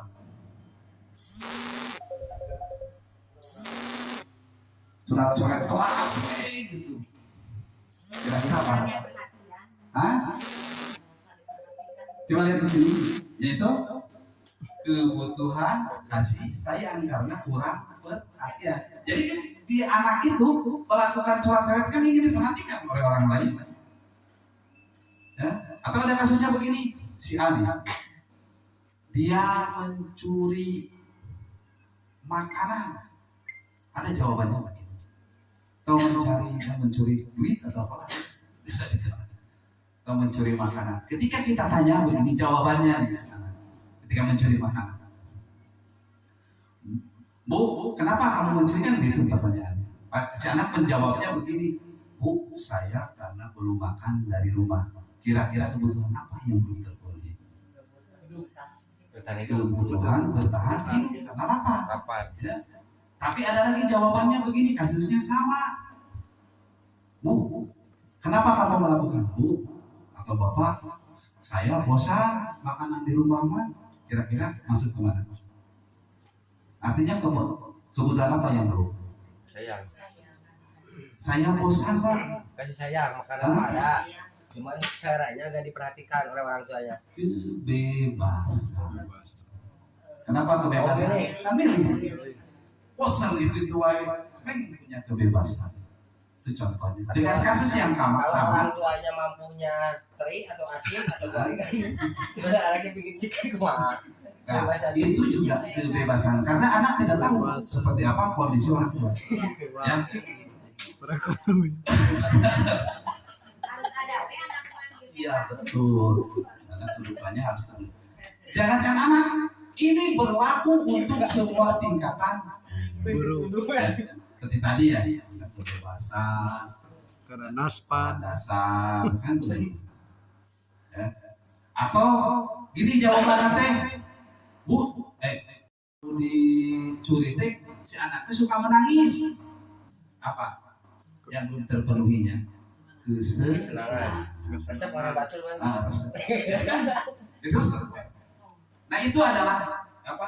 Kita sebagai seorang pendidik, jadi kita kan tahu itu karena pembelajaran dari dari orang lain. Ya. Nah, ini adalah kebutuhan dasar manusia. Makanya kalau ada anak kayak punya bermasalah, lebih baik tanyakan dulu alasannya kenapa, supaya kita tahu. Ya, kan ada anak tanya, guru yang bantu ada. Artinya apa? Dia kurang kasih sayang, Perhatian orang tua. kurang perhatian. Jadi perlu dikasih sayang. Lanjut, ini sudah. Nah ini posisi kontrol guru. Ya, posisi kontrol guru itu ada 5. Yang pertama penghukum, yang kedua pembuat rasa bersalah, yang ketiga adalah sebagai teman, dan yang keempatnya sebagai pemantau, dan yang kelima sebagai manajer. Ini sangat penting bagi Bapak Ibu karena kita berprofesi sebagai seorang guru. Kira-kira begini. Ini ada nih pernyataannya begini. Saya kecewa sekali dengan kamu. Kira-kira posisi di mana? Di penghukum, rasa bersalah, teman, pemantau, atau manajer? Kamu tidak pernah benar melakukannya. Posisi mana? Rasa bersalah, penghukum, atau apa? Ayo lakukan demi ibu atau bapak. Apakah kamu mendapatkan sedikit bintang hari ini? Bagaimana kamu bisa menyelesaikan masalah ini? Kamu selalu yang paling perhatian. Baik, ya. Ini adalah beberapa pernyataan. Nah, Di posisi pertama itu adalah penghukum. Seorang penghukum menggunakan hukuman fisik maupun verbal. Orang-orang yang menjalankan posisi penghukum senantiasa mengatakan bahwa sekolah memerlukan sistem atau alat yang dapat lebih menekan murid lebih dalam lagi. Artinya ada penekanan. Guru yang menerapkan posisi penghukum akan berkata, patuhi aturan saya, atau awas, kamu selalu saja salah. Biasa posisi di penghukum kalimatnya selalu itu. Selalu, pasti selalu. Yang terakhir, selesai. Guru seperti ini senantiasa percaya hanya ada satu cara agar pembelajaran bisa berhasil, yaitu cara dia sendiri. Itu posisi penghukum. Lanjut. Pemberi rasa bersalah. Di poin 2 nih. Poin 1 penghukum, di poin 2 adalah pada posisi ini biasanya guru akan bersuara lebih lembut. Pembuat rasa bersalah akan menggunakan keinginan yang membuat orang lain merasa tidak nyaman, bersalah atau rendah diri. Kata-kata yang keluar dengan lembut akan seperti ini, contoh ya. Ibu sangat kecewa sekali denganmu. Berapa kali Bapak harus memberitahu kamu ya? Gimana coba kalau orang tua kamu tahu kamu berbuat begini? Di posisi ini murid akan memiliki penilaian diri yang buruk tentang diri mereka. Murid merasa tidak berharga dan telah menyesal. Yang ketiga, posisi sebagai guru pada posisi ini tidak akan menyakiti murid, namun akan tetap berupaya mengontrol murid melalui persuasi. Posisi teman pada guru bisa negatif ataupun positif. Positif di sini berupa hubungan yang baik terjadi antara guru dan murid. Guru di posisi teman menggunakan hubungan baik dan humor untuk mempengaruhi seseorang. Jadi kalimatnya ada, ayo ingin tidak bantuan Bapak selama ini. Ya sudah, kali ini tidak apa-apa, nanti ibu bantu bereskan. Nah biasanya hal yang timbul adalah murid hanya akan bertindak untuk guru-guru tertentu dan tidak untuk guru lainnya. Murid akan tergantung kepada guru, satu orang guru. Biasanya yang merasa dekat. Jadi kan lain itu tengah waro. Ya? Ini akibatnya.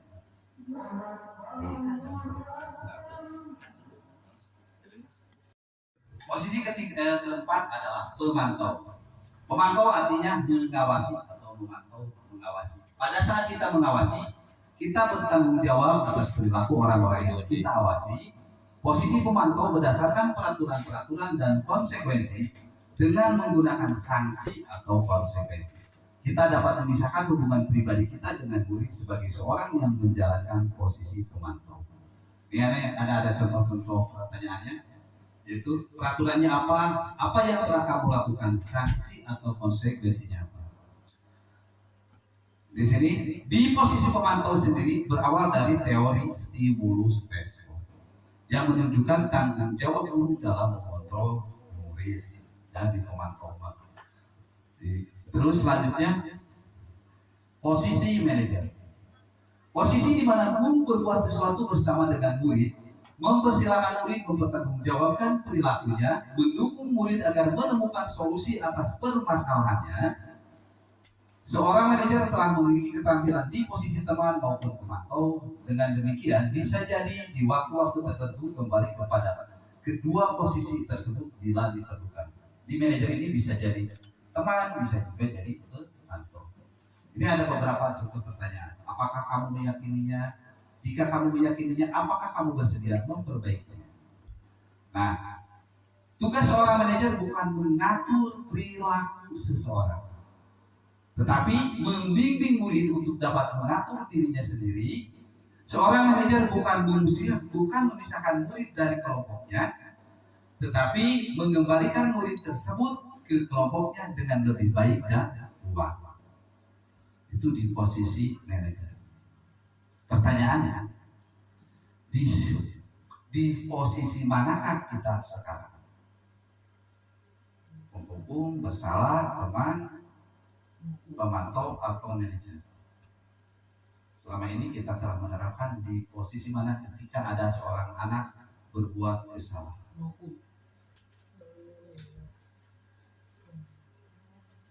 menghukum, memberi rasa bersalah sebagai teman, memantau atau mengukur. Kita refleksikan pada diri sendiri, ya, di posisi ini. Lanjut ya. Nah, tadi kan ada pertanyaan ini ya, saya kecewa sekali dengan kamu. Nah, saya kecewa sekali dengan kamu, membuat rasa bersalah. Kamu tidak pernah benar melakukannya. Jadi kamu orang konkret. Namun kamu tadi, nah itu adalah ya jangan kan gitu loh, nunjuk mata melotot. Terus ayo lakukan demi ibu bapak. Itu sebagai teman. Artinya si siswa melakukannya hanya demi guru. Apakah kamu mau mendapatkan stiker bintang hari ini? Itu adalah sebagai pemantau. Bagaimana kamu bisa menyelesaikan masalah ini adalah manajer. Ketika ada murid berbuat kesalahan, kita kembalikan lagi solusinya kepada murid. Ya, ini di teori selanjutnya. Kamu selalu yang paling terakhir. Itu adalah lanjut. Nah ini segitiga restitusi. Apa yang dimaksud dengan restitusi? Menurut Gosen, restitusi adalah proses menciptakan kondisi bagi murid untuk memperbaiki kesalahan mereka sehingga mereka bisa kembali pada kelompok mereka dengan karakter yang lebih kuat. Jadi dibalik ini kalau punya kesalahan selain punya solusinya, si anak menjadi punya karakter yang lebih kuat sehingga diterima di kelompoknya. Restitusi juga adalah proses kolaboratif yang mengajarkan murid untuk mencari solusi untuk masalah dan membantu murid berpikir tentang orang seperti apa yang mereka inginkan dan bagaimana mereka harus memperlakukan orang lain. Itu menurut Selson Bosen. Ini sudah. Nah, ada 9 ciri-ciri restitusi. Yang pertama, bukan untuk menebus kesalahan, tapi untuk belajar dari kesalahan. Jadi pengalaman yang baik adalah belajar dari pengalaman. Memperbaiki hubungan. Tawaran bukan paksa. Kalau hukuman kan bersifat memaksa, kalau ini penawar-tawaran. Restitusi menuntut untuk melihat ke dalam diri. Jadi merefleksi diri. Restitusi mencari kebutuhan dasar yang mendasari tindakan. Tadi berkaitan dengan 5 kebutuhan dasar manusia. Restitusi diri adalah cara yang paling baik. Restitusi fokus pada karakter bukan tindakan. Restitusi fokus pada solusi. Restitusi mengembalikan murid yang berbuat salah pada kelompoknya.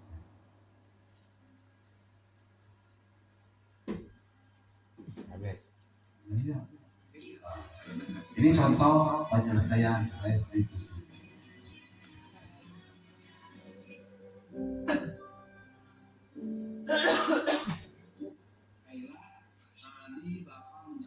Kaila, tadi Bapak mendapat laporan bahwa kamu menggebrak-gebrak meja. Apakah betul?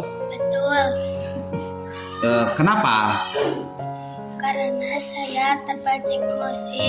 Teman saya mencontek terus tugas saya. Saya sudah bersusah payah mengerjakan tugas tersebut. Lah, kalaupun misalkan Bapak ada di seperti kamu, mungkin Bapak juga akan melakukan seperti itu. Itu hal yang wajar. Saya merasa kesal.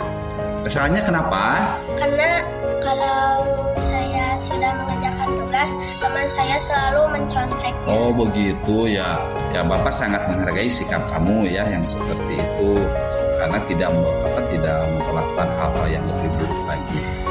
Sekarang coba kamu pikirkan keyakinan kelas apa yang telah kamu langgar. Saling menghargai antar teman. Baik ya, kamu sudah tahu kan apa keyakinan kelas yang telah kamu lakukan. Kira-kira untuk memperbaikinya, keyakinan kelas apa yang akan kamu perbaiki dalam hal menghadapi sikap seperti tadi? Saya harus sabar, saya harus menahan emosi saya. Bagus. Selain itu apa Kepada lagi? Bapak Ibu Guru. Bagus ya, kamu sudah tahu sekarang bagaimana tindakan kamu ke depannya supaya sikap kamu lebih baik lagi ya. Baiklah, kalau kamu memang sudah mengerti seperti itu, sekarang kamu kembali lagi ke kelas ya. Warahmatullahi wabarakatuh. Perkenalkan, nama saya Kaila dari kelas 4. Hari ini saya sangat senang diajak berdiskusi sama Bapak Guru. Saya juga bisa memecahkan masalah saya dan saya juga mendapatkan solusinya. Wabillahi, terima kasih Bapak Guru. Selanjutnya.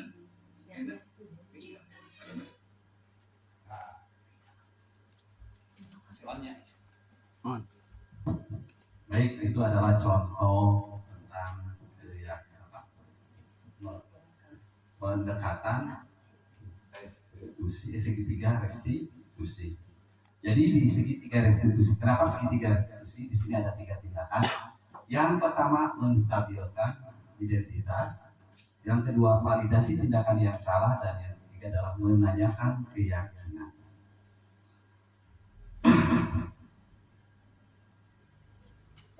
Dalam menstabilkan identitas itu, contohnya ketika si anak membuat kesalahan, diharap tanyakan dulu alasannya kenapa. Jadi si anak jangan disalahkan, kenapa kamu begini? Tanyakan dulu kenapa kamu, atau biasanya kan tadi bapak kamu bertengkar, coba ceritakan bagaimana ceritanya. Pasti si anak menjawab kan, panjang jawabannya. Setelah itu jangan disalahkan. Jadi kalau misalkan bertengkar, baiklah, karena semua orang juga alhamdulillah tidak melakukan hal yang lebih buruk lagi seperti memukul atau bagaimana. Itu salah satu menstabilkan identitas. Artinya kita menghargai terhadap, pasti dihargai terhadap tindakannya. Ya, itu adalah distabilkan. Alhamdulillah tidak melakukan hal yang lebih buruk lagi seperti memukul atau bagaimana.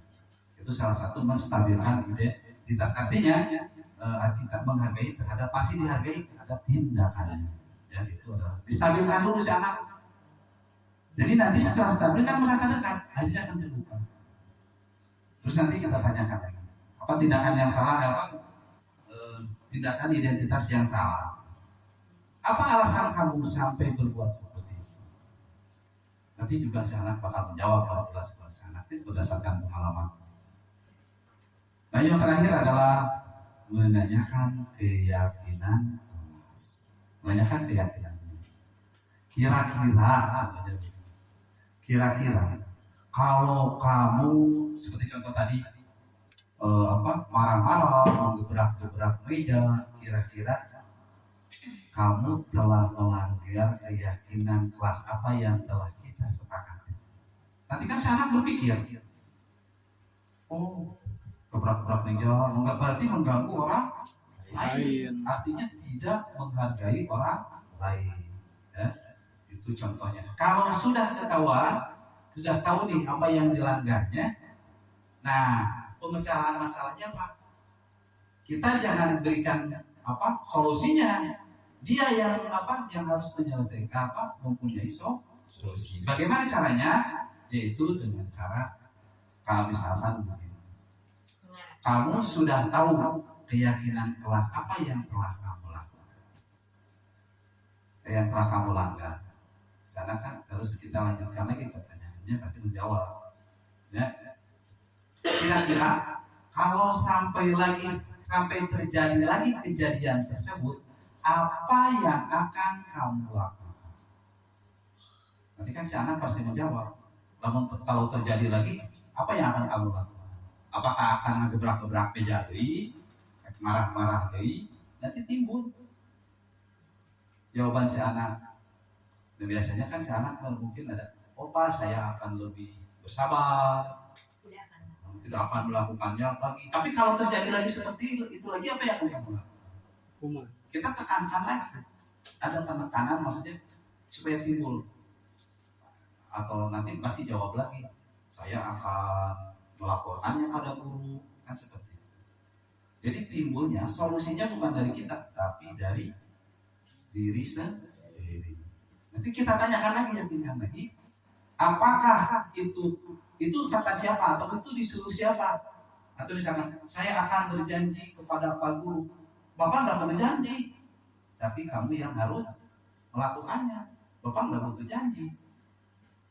Nah, itu adalah salah satu penerapan menstabilkan penerapan segitiga restitusi. Jadi seperti itu Bapak Ibu ya. Ini teori-teori tentang teori-teori tentang psikologi anak dalam pendidikan. Mudah-mudahan pemaparan ini bisa bermanfaat bagi Bapak Ibu sekalian, dan bagi saya sendiri bisa menerapkannya dan mengimplementasikannya dalam kehidupan sehari-hari. Ada pertanyaan? Kalau cukup, nah waktunya, jadi rencananya 2 jam, jadi 2 jam 15 menit, lebih 15 menit. Mohon maaf semuanya karena telah mengganggu waktu Bapak Ibu. Terima kasih. Wassalamualaikum warahmatullahi wabarakatuh. Waalaikumsalam warahmatullahi wabarakatuh. Kembali lagi ke MC. Iya, alhamdulillah Bapak dan Ibu, demikianlah pemaparan yang telah disampaikan oleh rekan kita Bapak Asep, yang begitu materinya sangat bermanfaat untuk kita sebagai tenaga pendidik, dimana dalam pengelolaan kelas, pengelolaan peserta didik. Bapak dan Ibu, untuk mengakhiri kegiatan pada hari ini, marilah kita melafalkan hamdalah. Alhamdulillah. Assalamualaikum warahmatullahi wabarakatuh. Waalaikumsalam.